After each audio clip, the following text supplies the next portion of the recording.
আউযুবিল্লাহি মিনাশ শাইতানির রাজিম বিসমিল্লাহির রহমানির রহিম।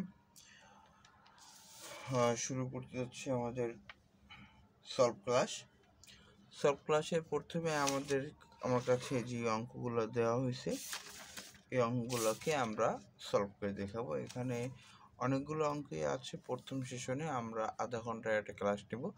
আধা ঘন্টার ক্লাসে আমি যতটুকু পারি অতটুকুই তোমাদেরকে সলভ করে দেখানোর চেষ্টা করব।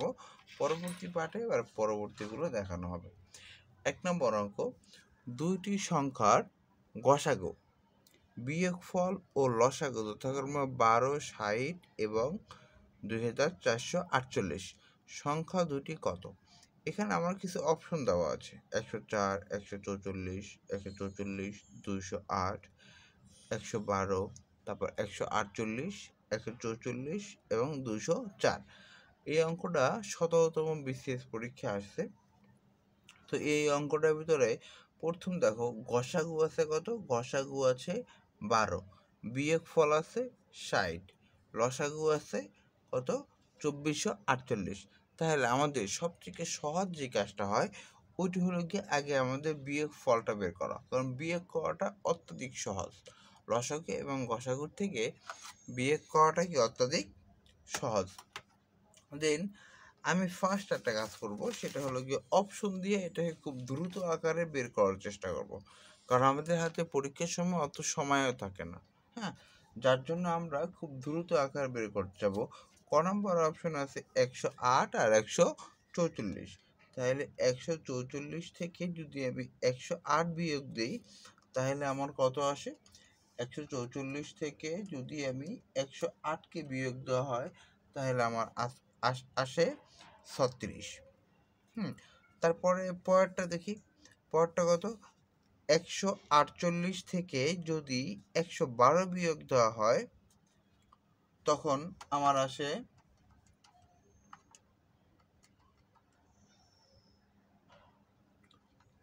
কত? 36।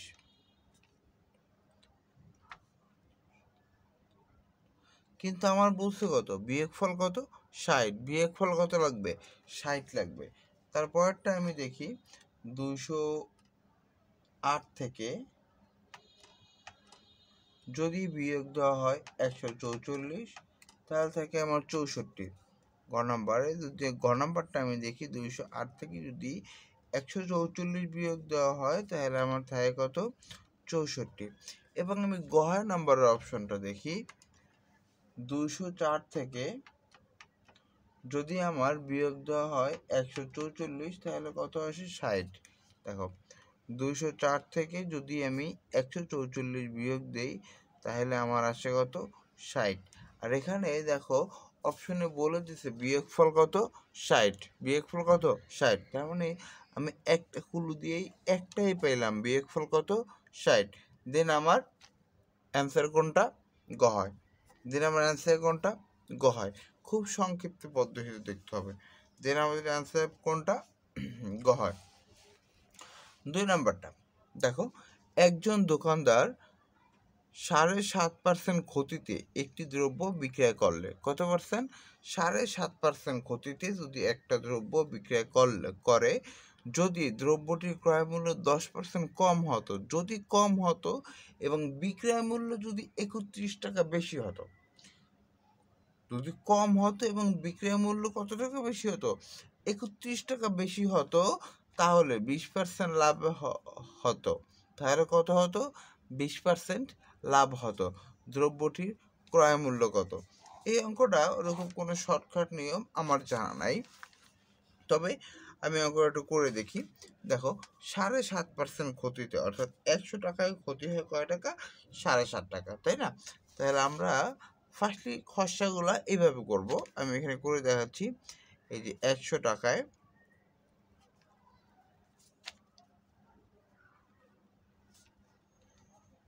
ক্ষতি হয়, 100 টাকায় ক্ষতি হয় কয় টাকা? 7.5 টাকা, তাই না? 100 টাকায় ক্ষতি হয় 7.5 টাকা। তাহলে বুঝতে পারলাম যে তাহলে ক্রয় মূল্য যদি 100 টাকা হয় তাহলে বিক্রয় মূল্য কত? একটু দ্রুত গতিতে করতেছি। বিক্রয় মূল্য কত? তাহলে আমার এখানে বিক্রয় মূল্য আসে 100 বিয়োগ 7.5। তাহলে 100 থেকে কোনো যদি 7.5 বিয়োগ দেয় তাহলে কত আসে? এই দেখো 100 বিয়োগ, এটা আসছে আমার মিশ্র ভগ্নাংশ। এই 7.5, 7/7 পূর্ণ সংখ্যা আর 2/1 এটা হচ্ছে প্রকৃত সংখ্যা। তখন একটা পূর্ণ সংখ্যা এবং একটা প্রকৃত ভগ্নাংশ একসাথে থাকে, সেটাকে বলা হয় মিশ্র ভগ্নাংশ। তাহলে মিশ্র ভগ্নাংশকে কিভাবে অপ্রকৃত ভগ্নাংশ প্রকাশ করে? লবের জায়গায় হরের জায়গায় হর থাকবে, লবের জায়গায় এই 7 আর 2 গুণ হবে, 7 দুগুণে 14, 14 আর 1 15। তার মানে কত আসে? 15। এখানে কোনো ক্যালকুলেটর ইউজ করা যাবে না, কারণ তোমরা জানো যে পরীক্ষা খাতায় কোনো রকম ক্যালকুলেটর ইউজ করা যায় না। 2 এটা যেহেতু পূর্ণ সংখ্যা এবং এই পূর্ণ সংখ্যার নিচে এটা মনে মনে 1 ধরা হয়। পূর্ণ সংখ্যার নিচে কী ধরা হয়? মনে মনে 1 ধরে ভগ্নাংশ করা হয়। তাহলে 1 এবং 2 এর লসাগুলিকে 2, 1 দিয়ে 2 দিয়ে করা হয়, ভাগ দেওয়া হয়। তাহলে অ্যান্সার হয় কত? 2। তাহলে 2 দিয়ে 100 গুণ দেওয়া হলে কত হয়? 200 বিয়োগ 2 দিয়ে 2 রে ভাগ দিলে কত আসে? 1। 1 দিয়ে 15 যদি গুণ দেওয়া হয় কত আসে? 15। তার মানে আমার 200 থেকে যদি 15 যায় তাহলে আমার থাকে 185 আর নিচ থাকে কত? 2। এটা হলো কি আমার বিক্রয় মূল্য, এটা কি আমার বিক্রয় মূল্য। হ্যাঁ, তাহলে এবার দেখো 10% কমে। আবার এখানে একটা কথা আছে, দেখো 10% কমে, তাই না? 10% কমে, 10% কমে, তাহলে বিক্রয় মূল্য কত হয়? এখানে বিক্রয় মূল্য হয়েছে এটা কত পার্সেন্ট ক্ষতিতে? 7.5% ক্ষতিতে। তাহলে 10% কমে বিক্রয় মূল্য কত হয়? 10% কমে ক্রয় মূল্য হয় কত? 90 টাকা। 10% কমে যদি ক্রয় মূল্য, তাই না? অতএব 10% কমে 100 টাকায় কমে কয় টাকা? 10 টাকা। তাহলে 10% কমে ক্রয় মূল্য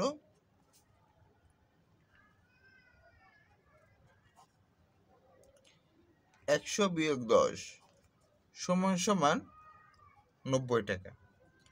10% কমে ক্রয় মূল্য কত? 90 টাকা। ঠিক আছে, এখন দেখো 20% লাভে, যদি 20% লাভ হয় কি তা, আবার দেখো যদি 20% লাভ হয় তাহলে 20% লাভ হইলে বিক্রয় মূল্য কত হবে? ক্রয় মূল্য 20% লাভের ক্ষেত্রে আমরা ধরতে পারি এই যে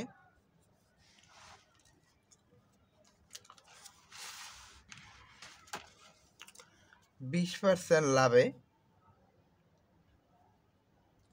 ক্রয় মূল্য যদি 100 টাকা হয়,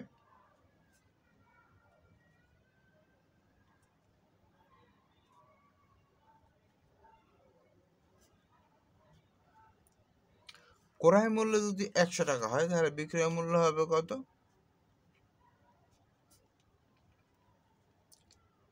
বিক্রয় মূল্য হবে, যেহেতু 20% লাভ করছে, অর্থাৎ 100 টাকায় কোনো কিছু কিনা 100 টাকার, সেখানে কয় টাকা লাভ করে? 20 টাকা। তাহলে 100 যোগ 20 সমান সমান কত টাকা লাভ করলো? 120 টাকা। 120 টাকা কত টাকা লাভ করলো? 120 টাকা। ক্রয় মূল্য যদি 100 টাকা হয় তাহলে বিক্রয় মূল্য কত হলো? 120 টাকা। এখন দেখো আমরা উপরে যেটা পেয়েছিলাম সেখানে বলা হয়েছে ক্রয় মূল্য 10% কমে ক্রয় মূল্য কত টাকা এসেছে আমার? 90 টাকা। তাহলে ক্রয় মূল্য 90 টাকা হলে বিক্রয় মূল্য, আচ্ছা, ক্রয় মূল্য যদি 1 টাকা হয় তাহলে 120 বাই 100 আর ক্রয় মূল্য আছে কত? 90 টাকা ইন্টু 90। এটা শূন্য, এই শূন্য, এই শূন্য, এই শূন্য, 9 দুগুণে 18, 8 হাতে আমার কত? 1, 9 আর 1, 9 আর 1 10, কত হয়েছে? 108 টাকা। তার মানে আমার এই বিক্রয় মূল্য আর এই বিক্রয় মূল্য, তাই না? এই দুইটা কি আমার বিক্রয় মূল্য। এখানে একটা জিনিস কথা আছে যে বিক্রয় মূল্য 30 টাকা বেশি হতো। কয় টাকা বেশি হতো?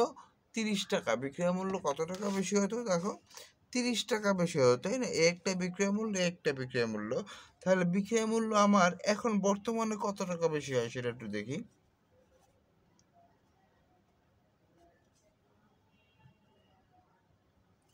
বিক্রয় মূল্য বেশি হয়। বিক্রয় মূল্য কত বেশি হয়? 108 বিয়োগ 185/2। আবার 2 লসাগু সেম ভগ্নাংশের বিয়োগ যেগুলা করো সবাই, কত কত হয় দেখো তো।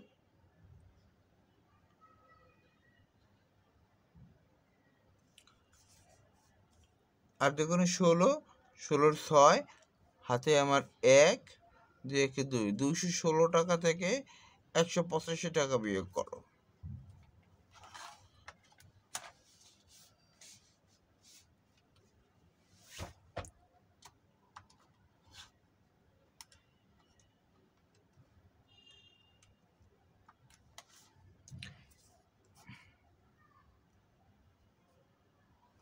(31/2 টাকা। দেখো এত টাকা বেশি হয়, তাই না? এত টাকা বেশি হয় কয় টাকায়? 31/2 এটা কয় টাকায় বেশি হয় দেখো তো। আমরা এখানে যখন বের করছি 100 টাকায়, কয় টাকায় বেশি হয়? 100 টাকায়। তার মানে আমি বলতে পারি, আমি এবার আরেকটা লিখতে পারি 31/2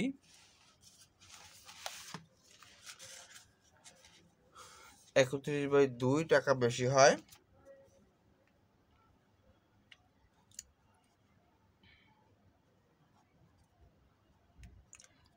হয় কয় টাকায়? 100 টাকায়। 100 টাকায় কত বেশি হয়? 31/2 টাকায়। অতএব 1 টাকায় বেশি হয়।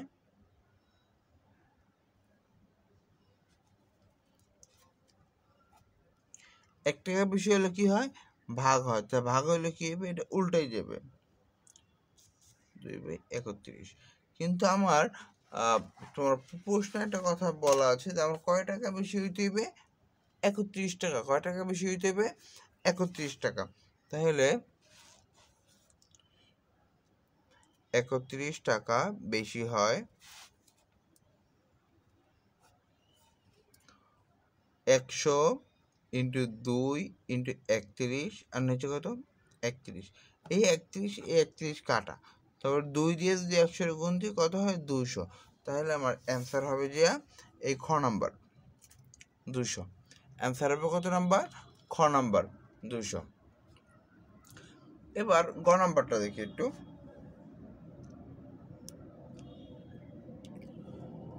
গ নাম্বারে আমার বলা আছে একটি আয়তক্ষেত্রের কর্ণের দৈর্ঘ্য 15 মিটার এবং প্রস্থ 10 মিটার হলে আয়তক্ষেত্রের ক্ষেত্রফল কত মিটার? এটা 37তম বিসিএসে আসছে এই প্রশ্নটা। এটি আয়তক্ষেত্রের কর্ণের দৈর্ঘ্য 15 মিটার এবং প্রস্থ কয় মিটার? 10 মিটার।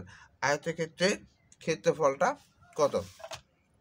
আচ্ছা, এটা আমি একটু একে দেখাই, তাহলে বুঝতে তোমাদের সুবিধা হবে।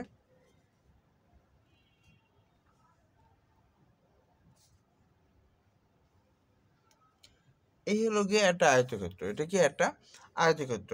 তো এটা এটা আয়তক্ষেত্র, তার মানে এটা কত ডিগ্রি? 90 ডিগ্রি। এটা কত ডিগ্রি? 90 ডিগ্রি। এটা কত ডিগ্রি? 90 ডিগ্রি।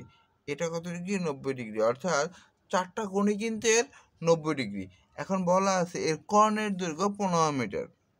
এ একটা কর্ণ আঁকলাম। এর দৈর্ঘ্য কত মিটার? 15 মিটার। এই কর্ণের দৈর্ঘ্য কত মিটার? 15 মিটার। আর প্রস্থ আছে 10 মিটার। এর প্রস্থ কত? 10 মিটার। তাহলে এটি কিন্তু আমরা জানি না। এক্স কত আমরা এটা জানি না। এখন দেখো, যদি আমি মনে করি যে আমার উপরের এই অংশটু নাই, তাহলে কি হয়? একটা সমকোণী ত্রিভুজ হয়। সমকোণী ত্রিভুজের লম্ব জানলাম, অতিভুজ জানলাম, আমার ভূমির মানটা কি জানা নাই। আর তোমরা জানো ক্ষেত্রফল জানতে হলে একটা জিনিস দরকার হয়, একটা হলো দৈর্ঘ্য, আরটাকে প্রস্থ। তাহলে এখানে আমার দৈর্ঘ্য জানা নেই, বা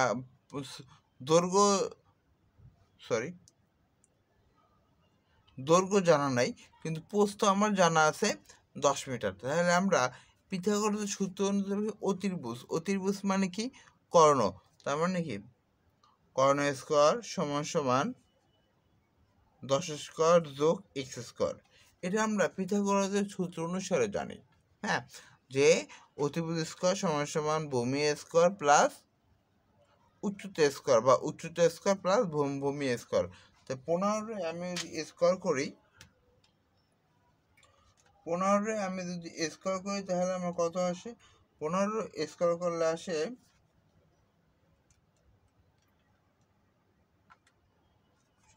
একটু দেখে নিচ্ছি, যেহেতু আমার ক্যালকুলেটর ইউজ করা যাবে না। 15 5 5 25, 5 আর 5 আর 1 6।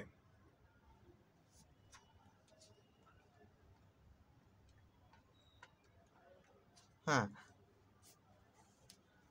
15 আর 15, 5 5 25 হাতে 2, 5 আর 1 5 আর 2 7, এই 5 এই 1, 5 7 8 9 10 11 12, 12 2 কত আছে? 225। তাহলে 15 স্কোয়ার করলে কত হয়? 225। এটা আমার যোগ হিসাবে আছে 10। এই 10টাকে যদি আমি এপিসে নিই তাহলে যে 10-এর স্কোয়ার করলে হয় 100। 100-এর যদি আমি এপিসে নিই, যোগ আছে, এটা কি হয়ে যায়? বিয়োগ হয়ে যায়, ইকুয়াল টু এক্স স্কোয়ার।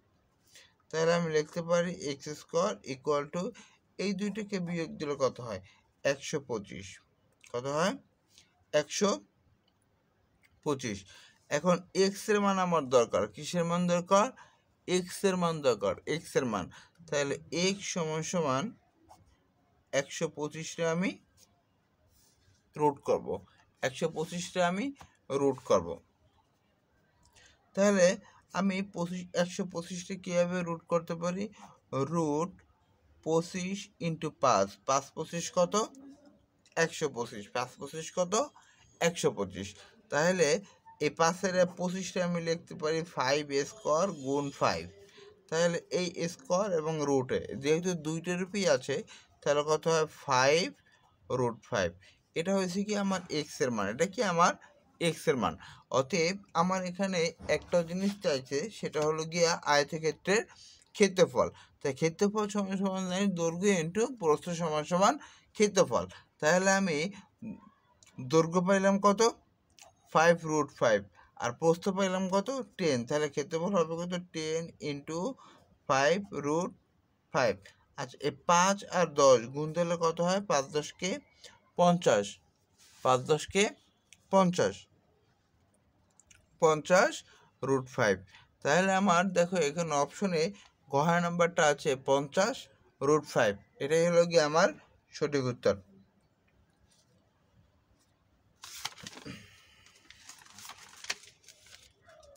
এবার 4 নম্বর অঙ্কটা। 4 নম্বর অঙ্কটা আছে x square minus 5x plus 6 less than 0 হলে কোন মানটা আমার সঠিক? এই তো। তাহলে আমি একটু দেখি, x square minus 5x plus 6 সমান 0। এই তো, এই যদি হয় তাহলে আমি লিখতে পারি x square minus 3x minus 2x plus 6 less than 0। তাহলে আমি একটু এর মেল টার্ম করতেছি, আর কিছু না। এক্স কমন নিলে থাকে কি? এক্স মাইনাস 3 মাইনাস 2 কমন নিলে থাকে x minus 3 less than equal 0।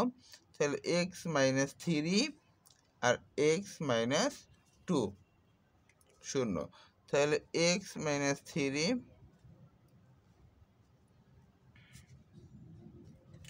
X plus 3 থেকে কী হচ্ছে? ছোট। এক্স প্লাস 3 থেকে কী হচ্ছে? ছোট হচ্ছে। আর এখানে দেখি, অথবা এক্স মাইনাস 2 0 এক্স,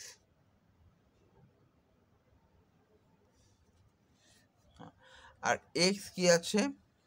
প্লাস 2 থেকে ছোট। যেহেতু দুইটা একই চিহ্ন, ভালোভাবে বোঝার চেষ্টা করো। এখানে যেহেতু দুইটা একই চিহ্ন দেওয়া আছে, তাহলে একটা সংখ্যা রেখার দিকে দেখি একটু। এক্স এর মান প্লাস 3 থেকে ছোট, আর এক্স এর মান প্লাস 2 এর থেকেও ছোট।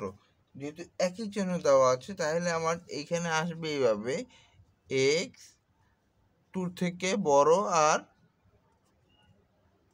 3 থেকে ছোট, 2 থেকে বড় এবং 3 থেকে ছোট। এছাড়া যদি আমি এইভাবে ধরি যে এই 2 0 1 এই 3 এই 2 এই 3 সরি এই 2 3 এই 4।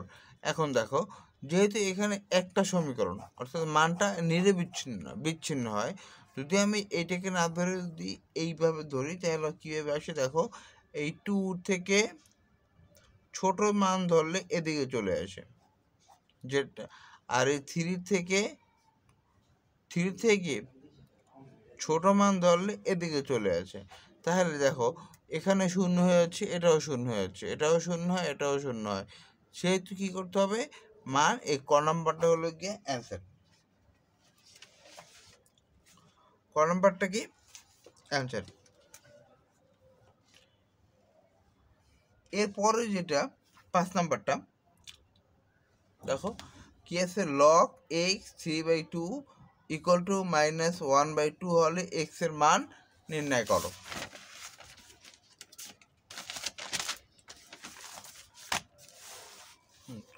দেখো আমি এখানে অঙ্কটা উঠাই, লগ x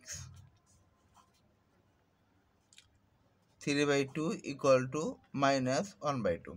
তোমরা লগারিদমের সূত্র অনেকেই জানো, যে লগারিদমের একটা সূত্র আছে, মনে আছে কিনা তোমাদের একটু দেখো, এই log a⁴n equal to x, a⁴n equal to x, এইটা একটা লগের সূত্র। তো এই সূত্র হলে যখন আমি এ বা এক্স এর মান নির্ণয় করব, তখন আমার সূত্রটা পরবর্তী লাইনটা আমার কি আসে, এই সূত্র সমান সমান কি, এই সূত্রটা সমান সমান লেখা যায় যে a⁴x যখন লগটা থাকবে না তখন কি থাকবে n, a⁴x সমান সমান n। এখন দেখো এখানে এর মান কত x, n এর মান 3/2 আর x এর মান -1/2, তাহলে a কোনটা, এ হলো গিয়ে x, হ্যাঁ, তারপর এ হলো গিয়ে কি x, আর এখানে x এর মান আছে কোনটা, এটার মান কত -1/2, -1/2 ইকুয়াল টু 3/2 এ। এবার একটা লক্ষ্য করো, a⁻1 এ একটা সূত্র আছে, আবার a⁻1 সমান সমান 1/a, হ্যাঁ, তো a⁻1/2 তাহলে সমান সমান কি 1/x⁻²। যদি মাইনাসের কারণে এটা কি ব্যস্তানুপাতিক হয়েছে, মাইনাসের কারণে কি ব্যস্তানুপাতিক হয়েছে, সমান সমান 3/2। আমরা জানি 1/2 মানে রুট, হাফ মানে কি রুট, ইকুয়াল টু 3/2। এবার এই রুটটাকে আমি ভেনিশ করার জন্য আমার প্রয়োজন কিসের মান, দেখো কিসের মান প্রয়োজন, আমার এক্স এর মান প্রয়োজন। রুটটাকে ভেনিশ করার জন্য আমি উভয় পক্ষকে স্কোয়ার দিলাম।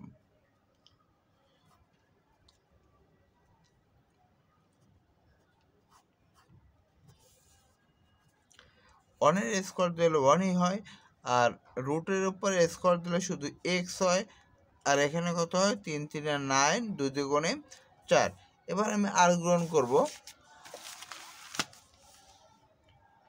আর গ্রহণটা যখন আমি করব তখন দেখো 9x = 4, then x equal to কত হবে 4/9, তাহলে আমার x এর মান কত আসে 9/4। এই ক নাম্বারটা হলো গিয়ে অ্যান্সার।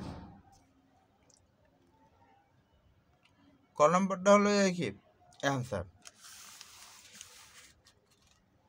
এবার দেখো 6 নাম্বারটা, 6 নাম্বারে কি, অনুক্রমটির চতুর্থ পদ কোনটি, অর্থাৎ এন এর মান যখন আমি 4 ধরবো, এন এর মান কত ধরবো 4 ধরবো, তখন এই চতুর্থ পদ মানে 4, এন এর মান কত 4, যখন আমি এন এর মান 4 ধরবো তখন আমার কোনটা হবে, এটা তো একেবারে সহজ একটা অঙ্ক। cos এন এর মান চতুর্থ পদ, কত পদ চতুর্থ পদ, এন এর মান ধরি 4π/2। এখন দেখো cos 2 দিয়া 4 রে কাটলে হয় কি 2, twice পাই।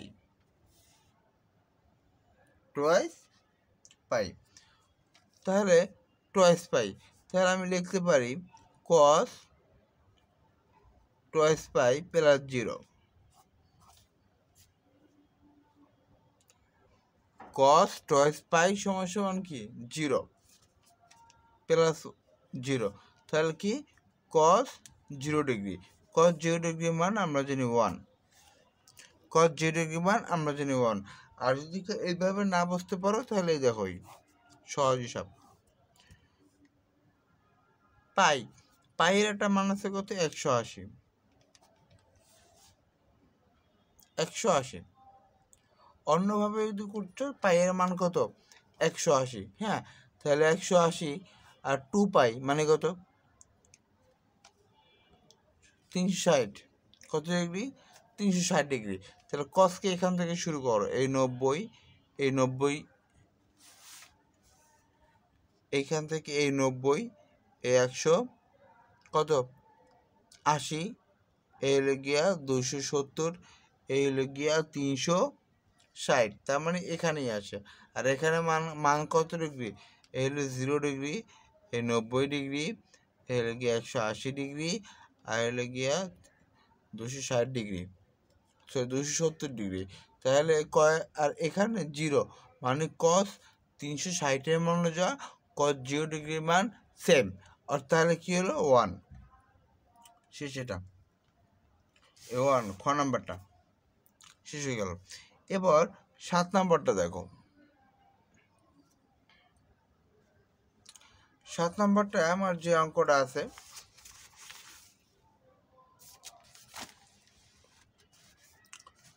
সেটা হচ্ছে গিয়া 5n + 2 প্লাস 35 × 5n - 1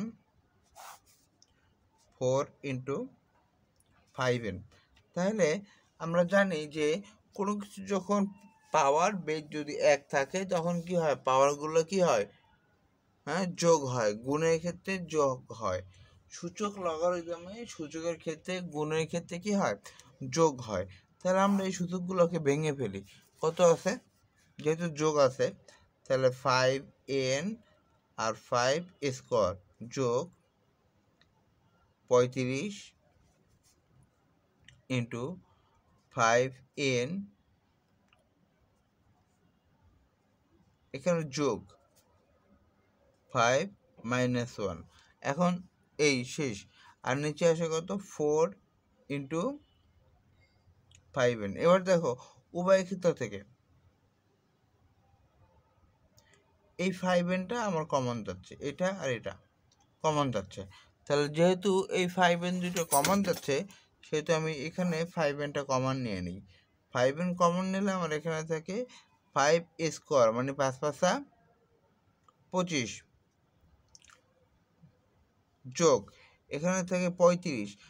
আমার এর আগের সূত্র তোমার মনে আছে, সেটা কি a⁻⁻1 = 1/a, হ্যাঁ, তাহলে a⁻⁻1 মানে কি 1/5, এই 5 দিয়া 5 7 35, 7 কাটলাম, 5 দিয়ে 35 কাটলাম, এই আর 4 × 5n, এই 5n এই 5n কাটা, এখান থেকে কত 25 যোগ 7 আর নিচে থেকে কত 4, তাহলে 25 আর 7 কত 25, 26 27 28 29 30 34 32, উপরে কত আছে 32 আর নিচে কত 4, 4 রেখে 4 4 32, তাহলে এর মান কত 8, অর্থাৎ খ নাম্বারটা 8। পরের যে অঙ্কটা দিয়েছে অঙ্কটা অস্পষ্ট, এটার যে অপশনগুলো আছে এই অপশনগুলো আমি পাইনি। অপশনগুলো মোবাইলের কারণে, ছবি তোলার কারণে, মোবাইলে আলো পড়ার কারণে অপশনগুলো আমার কাছে আসে নাই। তবে আমার যেটা ধারণা হয়েছে আমি সেই অনুযায়ী করে দিচ্ছি। দেখো √3 × 3 √4 6, এই তো। তার মানে দেখো রুটের মান হইল গিয়া 1/2, রুটের মান কত 1/2, আর 3 রুট এর মান হইল গিয়া 1/4, 3, এই জিনিসগুলো তো বেসিক, সবাই জানি আমরা।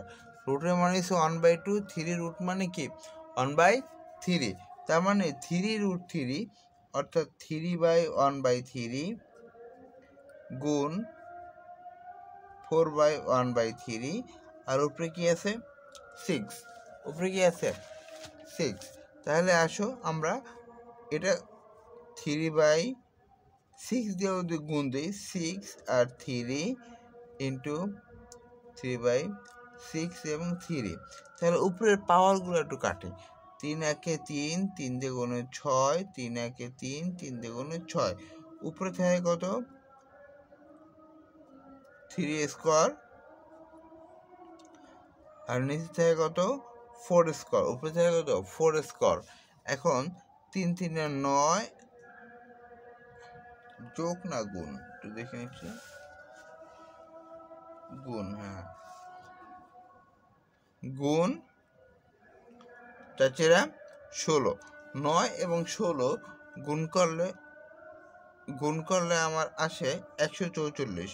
তাহলে মেবি আমার এটার অ্যান্সার হলো কি 144, কিন্তু তোমার খাতায় এটার অ্যান্সারটা ঠিক মতো আসে না।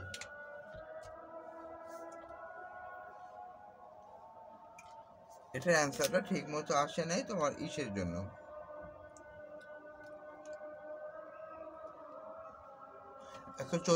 অ্যান্সারটা আসে নাই মোবাইলের আলো পড়ার জন্য, কিন্তু আমি এখানে খ নাম্বার দিয়ে 144 লিখে দিয়েছি। শুধু ক নাম্বারটা পর্যন্ত আসছে 12, আর খ নাম্বারটা খ গ ঘ আসে নাই, এটার অ্যান্সার 144ই কারেক্ট। অলরেডি আধা ঘন্টা হয়ে গেছে, আমাদের প্রথম সেশন এই পর্যন্তই শেষ। 8 নম্বর পর্যন্ত আমরা করেছি। পরবর্তী সেশনে আমরা আবার পরবর্তী অঙ্কগুলোকে করব ইনশাআল্লাহ।